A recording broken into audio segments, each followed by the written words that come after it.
Hello friends, इस video में हम बात करेंगे रेस्पॉन्सिव वेब डिज़ाइन के बारे में और देखेंगे कि रेस्पॉन्सिव वेब डिज़ाइन एक्चुअली होता क्या है। और इसके अंदर हम view port, grid view, media query, images, video frameworks और टेम्पलेट्स के बारे में भी देखेंगे। तो बेसिकली रेस्पॉन्सिव वेब डिज़ाइन का मतलब होता है एक ऐसा वेब डिज़ाइन जो कि रेस्पॉन्सिव हो। अब रेस्पॉन्सिव का यहाँ एग्जैक्टली मतलब है कि जो हम वेब पेज बनाते हैं वो आप नॉर्मली डेस्कटॉप को ख्याल में रख के बनाते हैं, और क्या होगा जब ये वेबसाइट डेस्कटॉप से हम टैबलेट में देखेंगे। तो जब हम टैबलेट में देखेंगे तो क्या होगा, ऑटोमेटिकली जैसे यहाँ पर अगर आप देख सकते हो डेस्कटॉप में 3 कॉलम्स हैं, 1 2 3। हम चाहते हैं कि टैबलेट में ये जो तीसरा कॉलम है ये नीचे आ जाए, और जैसे ही वो मोबाइल फ़ोन पे आप इसे व्यू करोगे तो ये एक ही सिंगल कॉलम में सारी चीज़ें आ जाए, 1 2 3। तो ये डिपेंडिंग ऑन किस डिवाइस पे हम किस तरीके से पेज को डिस्प्ले करना चाहते हैं, इसे हम रेस्पॉन्सिव वेब डिज़ाइन करते हैं। और पहले क्या होता था, जब आज से 10-15 साल पहले जब मोबाइल्स का उतना मोबाइल्स नहीं आए थे इतने सारे, तो उस वक्त जो भी हम वेबसाइट डिज़ाइन करते थे वो सारा डेस्कटॉप के बेस पे होता था। बट आज की डेट में सारी जो वेबसाइट्स हम डिज़ाइन करते हैं वो रेस्पॉन्सिव होना चाहिए, वो बहुत ही ज़रूरी होता है। तो अब हम CSS के थ्रू इसे रेस्पॉन्सिव कैसे बनाते हैं वो देखेंगे। तो यहाँ पर हम एक एग्जांपल यूज करने वाले हैं और इसी एग्जांपल को हम फॉलो करेंगे। तो इस एग्जांपल में आप देखोगे तो एक हमारा हेडर है, एक फुटर है और बीच में 3 कॉलम्स है। अब इन 3 कॉलम्स को डिवाइड करने के लिए हम अलग अलग क्लासेस बनाएंगे। तो ये वाला एग्जांपल मैं आपको एक थोड़ा सा बेसिक आइडिया दे देता हूँ। यहाँ पर हम क्या कर रहे हैं, ये तो कंप्लीट एग्जांपल है एक्चुअली। तो यहाँ पर अगर आप देखो, एक ये हमारा हेडर है और फिर हमारा ये सेकेंड रो है और तीसरा ये फुटर है। तो रो के अंदर अगर आप देखो तो फर्स्ट, सेकेंड और थर्ड ये 3 कॉलम्स हैं, और तीनों कॉलम्स में हम अलग अलग कॉलम स्पेसिफाई कर रहे हैं। एक कॉल 3 है और एक कॉल S है। तो जो S वाला है वो बेसिकली हम टैबलेट को टारगेट कर रहे हैं, टैबलेट्स के लिए कॉल S। और यहाँ से अगर आप देखो तो हमने टोटल पूरे पेज के कॉलम्स को 12 पार्ट्स में डिवाइड किया हुआ है। तो टैबलेट्स के लिए हम S1 S2 यूज करेंगे और डेस्कटॉप के लिए 1 2 करेंगे। और जो अगर हमारे जो मोबाइल्स है उसमें जितने भी आपके क्लासेस होंगे, चाहे आप कॉल 1 यूज करो, कॉल 2 यूज करो या कॉल S1 यूज करो, कुछ भी करो, कॉल हाइफन वाले जितने भी क्लासेस है उसकी विड्थ 100% हो जाएगी, जिससे क्या होगा, ये आपका सिंगल कॉलम में वो चीज़ दिखेगी। तो अब हम देखते हैं इस HTML को, और यहाँ पर पहले में हमने कॉल 3 लिया हुआ है। तो कॉल 3 लेते ही ये टोटल 12 जो कॉलम्स है उसका थर्ड पार्ट यहाँ आ गया, बाकी का थर्ड ये राइट साइड में आ गया, बीच का कितना 6, वो कॉलम 6 यहाँ पर आ जाता है। लेकिन टैबलेट के केस में आप 3 तो दिखा रहे हो ये वाला, और सेकेंड वाला कॉलम को 9 आप यूज कर रहे हो। तो मतलब 3 + 9 12 यहाँ पे कंप्लीट हो जाता है। तो S जो लास्ट वाला कॉलम है वो पूरे 100% विड्थ में आएगा। ये देखिए आपके कॉल S12 वो पूरा 100% विड्थ ले लेगा। तो इस तरीके से ये पूरा का पूरा रेस्पॉन्सिव बनाया हुआ है।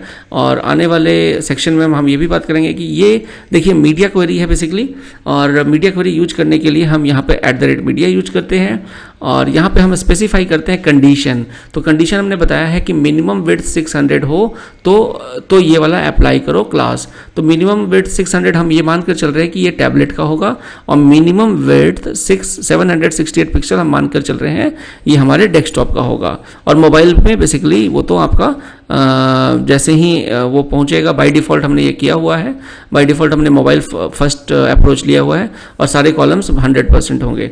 तो चलिए अब हम डिटेल में देखते हैं, नेक्स्ट सेक्शन पे चलते हैं। View port. व्यू पोर्ट का मतलब होता है कि जो भी एरिया जो आपको विजुअल है आपके वेब पेज का, उसको हम कहते हैं व्यू पोर्ट। तो मोबाइल में ये अलग हो सकता है, टैबलेट में अलग हो सकता है, और डेस्कटॉप में अलग हो सकता है। डेस्कटॉप में जो व्यू पोर्ट है वो ज़्यादा होगा, मोबाइल का जो व्यू पोर्ट है वो कम होगा। तो इसे यूज करने के लिए व्यू पोर्ट को हम सेट करते हैं CSS के थ्रू। हमारे पास एक तरीका है जिसमें हम मेटा टैग के थ्रू व्यू पोर्ट ऐड कर सकते हैं, और उसमें हम बता सकते हैं कि जो विड्थ होगी वो जो कंटेंट है उसके जो विड्थ होगी वो बेसिकली डिवाइस की जो भी विड्थ है, मोबाइल है तो मोबाइल के हिसाब से दिखे, टैबलेट है तो टैबलेट के हिसाब से दिखे। यहाँ पर एक एग्जांपल दिया हुआ है, यहाँ देखिए, अगर आप view port Meta tag use नहीं करते तो आपकी इमेज मोबाइल पे एक छोटी सी ऐसे दिख रही है और कंटेंट ऐसा दिख रहा है। लेकिन अगर आप सेम व्यू पोर्ट अगर ऐड कर देते हो तो मोबाइल पे ये इमेज पूरी कंप्लीटली आपकी विड्थ को ऑक्यूपाई कर लेती है, और नीचे कंटेंट आपका बड़ा सा दिखता है। तो रीडेबिलिटी काफ़ी अच्छी हो जाती है व्यू पोर्ट का यूज करके। नेक्स्ट हम देखते हैं ग्रिड व्यू, और ग्रिड व्यू बेसिकली ये बता रहा है कि हम एक एज्यूम करते हैं कि हमारा जो पूरा पेज है वो 12 कॉलम्स में डिवाइड हम कर लेते हैं, और 12 कॉलम्स में डिवाइड करने के बाद हम ये फाइंड आउट कर लेते हैं कि जो हमारा लेफ्ट बार है, साइड बार है 1 2 3, यहाँ पे 3 कॉलम्स ऑक्यूपाई करेगा, राइट साइड वाला भी 3 ऑक्यूपाई करेगा, और बीच के 6 ये मेन कंटेंट होंगे। और इस तरीके से हम रेस्पॉन्सिव ग्रिड डिजाइन करेंगे। तो यहाँ पर इस एग्जांपल में देखिए हम बॉक्स साइजिंग को बॉर्डर बॉक्स करने वाले हैं। इससे क्या होता है, बॉर्डर बॉक्स करते ही जो भी हम स्पेसिफाई करते हैं विड्थ किसी भी एलिमेंट का, तो उसी के अंदर आपका पैडिंग और बॉर्डर दोनों इंक्लूड होता है। तो यहाँ पर देखिए 25% हमने लेफ्ट बार में रखा है और राइट साइड में 75% रखा है। तो और दोनों में हम फ्लोट यूज कर रहे हैं, तो फ्लोट का यूज करके ये डिज़ाइन हमने बनाया है। चलिए नेक्स्ट में हम देखते हैं, अब इसी में हम अपने कॉलम्स ऐड कर लेते हैं जो मैंने स्टार्टिंग में बताया था। तो कॉलम्स हमने ऐड जो किया है वो हम स्पेसिफाई कर रहे हैं, कॉलम 1 2 3 1 से लेकर 12, और सभी की हमने विड्थ दे दी है अलग अलग।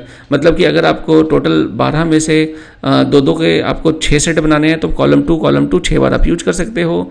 अगर आपको कॉलम 3 के सेट्स बनाने हैं 4, तो 25% है जैसे, तो कॉल 3 4 बार यूज कर सकते हो।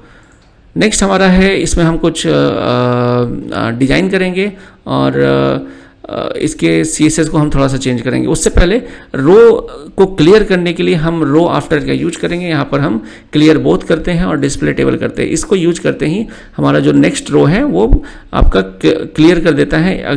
कोई भी फ्लोट वगैरह, फ्लोट लेफ्ट या फ्लोट राइट लगा है तो उससे वो क्लियर कर देता है।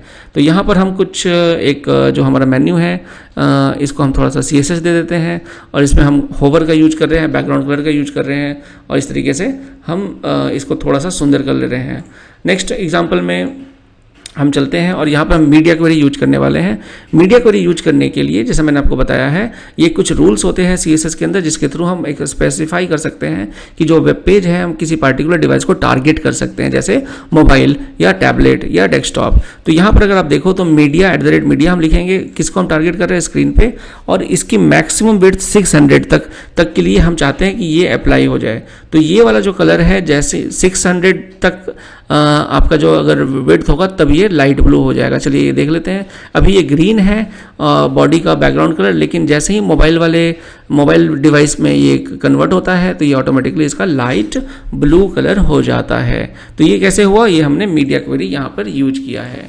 तो अब हम देखते हैं कि कितने ब्रेक पॉइंट्स हम, जैसे यहाँ पे ये क्या है, ब्रेक पॉइंट है, मैक्स विड्थ हमने ब्रेक पॉइंट दिया, तो उस तरीके से आप कितने ब्रेक पॉइंट ऐड कर सकते हैं। हम चाहे तो अपने हिसाब से मल्टीपल ब्रेक पॉइंट्स ऐड कर सकते हैं, बट मोटा मोटी क्या है तो होता है कि हम एक टैबलेट के हिसाब से, एक मोबाइल के हिसाब से, एक डेस्कटॉप के हिसाब से और एक बड़े स्क्रीन्स के हिसाब से भी इसको हम ब्रेक पॉइंट्स ऐड कर सकते हैं।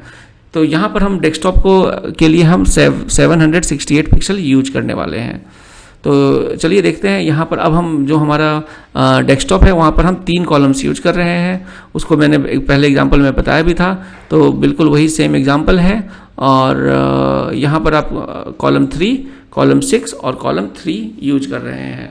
तो ये हमारा डेस्कटॉप को हमने टारगेट कर लिया है। अब हम मोबाइल फर्स्ट हमेशा, देखिए ये जो भी अब हम आज की डेट में CSS बनाते हैं वो हमारा हमेशा मोबाइल फर्स्ट होना चाहिए, मतलब आपको मोबाइल के हिसाब से पहले डिजाइन करना चाहिए। तो देखिए हमने स्टार्टिंग में ही सारे कॉलम्स को की विड्थ को 100% कर दिया। उसके बाद हम देख रहे हैं कि जैसे ही वो डेस्कटॉप पे आ जाता है तो हमें कौन कौन से क्लासेस देने हैं, और उसी तरीके से हम टैबलेट के लिए S1 S2 जो हमने पहले एग्जांपल में किया था वो यूज कर सकते हैं।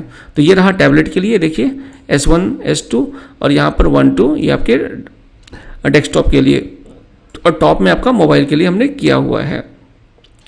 तो इस तरीके से बेसिकली हम ब्रेक पॉइंट्स डिफाइन कर लेते हैं। और टिपिकल अगर मैं बात करूं ब्रेक पॉइंट्स की, तो ये आपका है टिपिकल ब्रेक पॉइंट्स है। जैसे स्मॉल जो डिवाइसेस होते हैं फ़ोन, उनका मैक्सिमम विड्थ 600 लेके चलते हैं, और टैबलेट के लिए हम मिनिमम 600 से चलते हैं, डेस्कटॉप के लिए 768 और लार्जर डिवाइस के लिए 992, और जो एक्स्ट्रा लार्ज होते हैं वो 1200 पिक्सल से हम ब्रेक पॉइंट कर सकते हैं। तो इस तरह इसको आप कॉपी करके अपने हिसाब से कर सकते हो। तो आई होप आपको ये क्लियर हो गया होगा। और नेक्स्ट हम देखते हैं। अगर आपको पोर्ट्रेट या लैंडस्केप पे अलग से डिज़ाइन करना है तो वो भी आप कर सकते हो कि जैसे ही आपका मोबाइल को आप पोर्ट्रेट लैंडस्केप में करते हो, जैसे लैंडस्केप में करोगे अपने मोबाइल को, तो वो ऑटोमेटिकली लाइट ग्रीन से लाइट ब्लू में कन्वर्ट हो जाएगा। आप अपने मोबाइल पे इसको पेज को ओपन करके देख सकते हो। ठीक है। अब मीडिया क्वेरी का यूज करके हम अपने एलिमेंट्स को हाइड भी कर सकते हैं।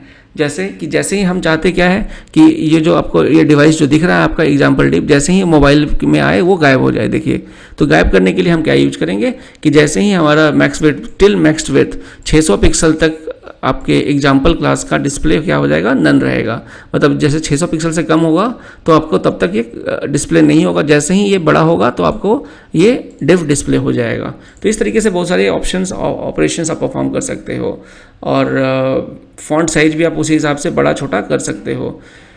चलिए, नेक्स्ट हमारा है इमेजेस बेसिकली क्या होता है कि जब आप यूज करते हो तो इमेजेस दो तरीके से जो यूज होते हैं, या तो आप डायरेक्टली इमेज यूज करते हो या फिर आप बैकग्राउंड में भी इमेज को यूज करते हो। तो यहाँ पर देखिए, अगर आप नॉर्मली एक इमेज यूज कर रहे हो और उसकी विड्थ 100% कर देते हो और हाइट ऑटो करते हो तो ये एक रेस्पॉन्सिव इमेज में कन्वर्ट हो जाता है। तो ये देखिए, अब जितना भी बड़ा करोगे उतना वो बड़ा हो जाएगा, छोटा करोगे छोटा हो जाएगा। तो ये एक तरीका है जिससे आप, ये हैक है जिससे आप अपने इमेज को रेस्पॉन्सिव कर सकते हो। लेकिन कई बार क्या होता है कि इमेज का साइज आपका, आप उसकी क्वालिटी नहीं खोना चाहते हो तो उसके लिए आप मैक्स विड्थ 100% कर सकते हो। तो उसमें क्या होगा कि जो इमेज की एक्चुअल मैक्सिमम विड्थ तक तो वो बड़ा होगा, उसके बाद वो बड़ा नहीं होता है, वो स्ट्रेच नहीं होता है। और लेकिन जब आप छोटा करोगे तो वो उस हिसाब से छोटा हो जाएगा, राइट। तो ज़रूरत पड़ने पे आप मैक्स विड्थ भी यूज कर सकते हो। अब हम कुछ देखेंगे बैकग्राउंड इमेजेस के बारे में। तो बैकग्राउंड इमेजेस आप यूज करते हो एक पार्टिकुलर डिव के अंदर, तो डिपेंडिंग ऑन रेस्पॉन्सिव वेबसाइट ये आपका जो बैकग्राउंड पे इमेज है वो भी एडजस्ट कर लेता है। तो इसके कुछ प्रॉपर्टीज होते हैं, जैसे सपोज हमने बैकग्राउंड इमेज स्पेसिफाई किया हुआ है, तो यहाँ पर बैकग्राउंड साइज हम कंटेन अगर करते हैं, तो यहाँ अगर हम कंटेन करते हैं तो इसमें क्या होता है, ये जो इमेज है वो स्केल करती है and it try to fit the content area. तो जो भी कंटेंट एरिया है उसमें वो फिट करने की कोशिश करता है अगर आप इसमें कंटेन करते हैं। चलिए इसके एग्जांपल को देख लेते हैं। और यहाँ पर देखिए ये इमेज आ चुकी है। जब से मैं इसको छोटा करता हूँ तो ये कोशिश करेगा इसी के अंदर एडजस्ट होने की। देखिए, तो इसी के अंदर जब ये एडजस्ट हो रहा है, करने की कोशिश करता है, इसका कारण क्या है, बैकग्राउंड साइज कंटेन। तो बैकग्राउंड साइज कंटेन करने से वो हमेशा इसके अंदर कंटेन करने की कोशिश करता है। नेक्स्ट हमारा है स्ट्रेच। अगर आप 100% स्ट्रेच कर देते हो तो नो मैटर व्हाट ये हमेशा स्ट्रेच होके दिखेगा। तो यहाँ पर अगर आप इसको छोटा करो, बड़ा करो, ये हमेशा स्ट्रेच होके पूरे स्पेस को एलोकेट करेगा। नेक्स्ट हमारा है कवर। कवर क्या करेगा, ये ट्राई करेगा कवर करने का, लेकिन यहाँ पर अगर आप देखो तो ये इमेजेस यहाँ पे कट भी जाती है, राइट। तो यहाँ पर इमेजेस लूज हो जाएंगे, लेकिन वो आपका वहाँ पूरे विड्थ को स्पेसिफाई करेगा। अब हम ये भी एक ऑप्शन हमारा ऑप्शन है कि अगर हम चाहते हैं कि मोबाइल पे इमेज अलग दिखे और डेस्कटॉप पे अलग दिखे, टैबलेट पे अलग दिखे, तो भी हम उसको मीडिया क्वेरी के ब्रेक पॉइंट्स पे हम कर सकते हैं। मतलब अगर आप स्मॉलर डिवाइस में हो तो इमेज स्मॉलर दिखे और नहीं तो आपकी नॉर्मल इमेज दिखे। तो यहाँ पर हम नॉर्मल इमेज दिखा रहे हैं और जैसे मैं साइज को छोटा करता हूँ, देखिए यहाँ पर इमेज चेंज हो गया है। तो ये हम मीडिया क्वेरी के थ्रू ब्रेक पॉइंट के अंदर ये चीज़ चेंज कर सकते हैं। बैकग्राउंड इमेज दोनों में हम अलग अलग देकर ये चीज़ कर सकते हैं, ठीक है। नेक्स्ट हमारा है HTML पिक्चर एलिमेंट। HTML के अंदर आपका पिक्चर एलिमेंट होता है जिसके थ्रू आप इमेजेस को डिस्प्ले कर सकते हो। और यहाँ हमने इसे इसलिए बताया है क्योंकि यहाँ पर देखिए डायरेक्टली मीडिया क्वेरी देने का शॉर्टकट है एट्रीब्यूट के थ्रू। तो आप यहाँ पर बता सकते हो कि जब आपका मोबाइल होगा तो ये वाली इमेज डिस्प्ले होगी और अदरवाइज ये वाली इमेज डिस्प्ले होगी। और अगर आपका पिक्चर टैग सपोर्ट नहीं करता है ब्राउज़र, तो नीचे इमेज टैग के थ्रू आप पहले वाला इमेज को डिस्प्ले कर रहे हो।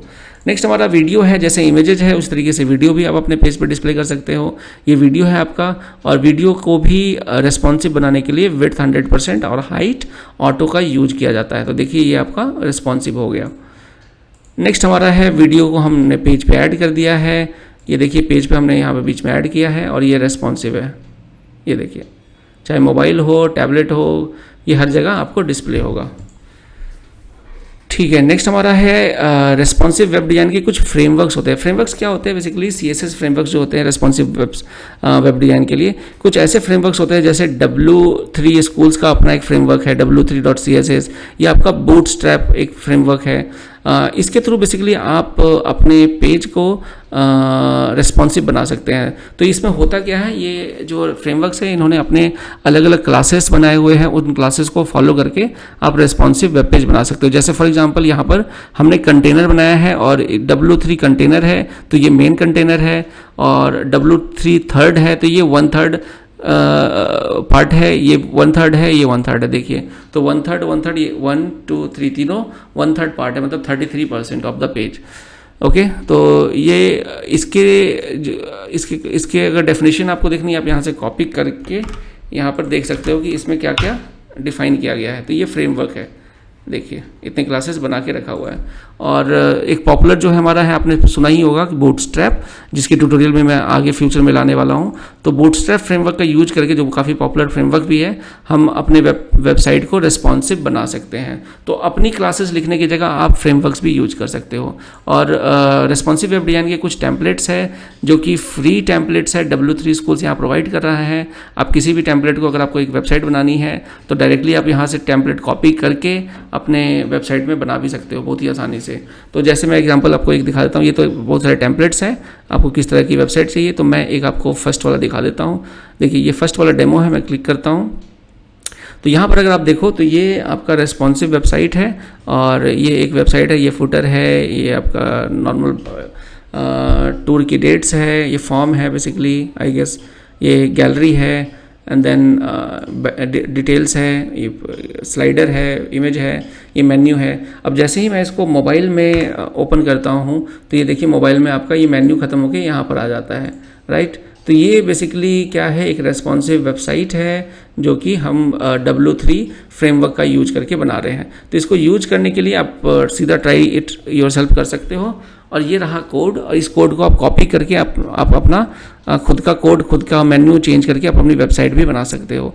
तो यहाँ पर अगर आप देखो तो एक तो हमने मेटा नेम व्यूपोर्ट यूज किया है, इसके बाद हमने CSS W3 का फ्रेमवर्क यूज किया है, हमने फॉन्ट यूज किया है गूगल का, और एक हम यूज कर रहे हैं फॉन्ट ऑसम का। फॉन्ट ऑसम बेसिकली यूज कर रहे हैं हम फॉन्ट्स के लिए। तो ये हम यूज कर रहे हैं, और ये बाकी आपका आप इसे फॉलो कर सकते हो, और इस कोड के थ्रू हम अपने वेबसाइट को रेस्पॉन्सिव बना रहे हैं। तो आई होप आपको ये वीडियो क्लियर होगी और रेस्पॉन्सिव वेब डिज़ाइन का फंडा आपको क्लियर हो गया होगा। तो चलिए मिलता हूँ अगले वीडियो में। Thank you.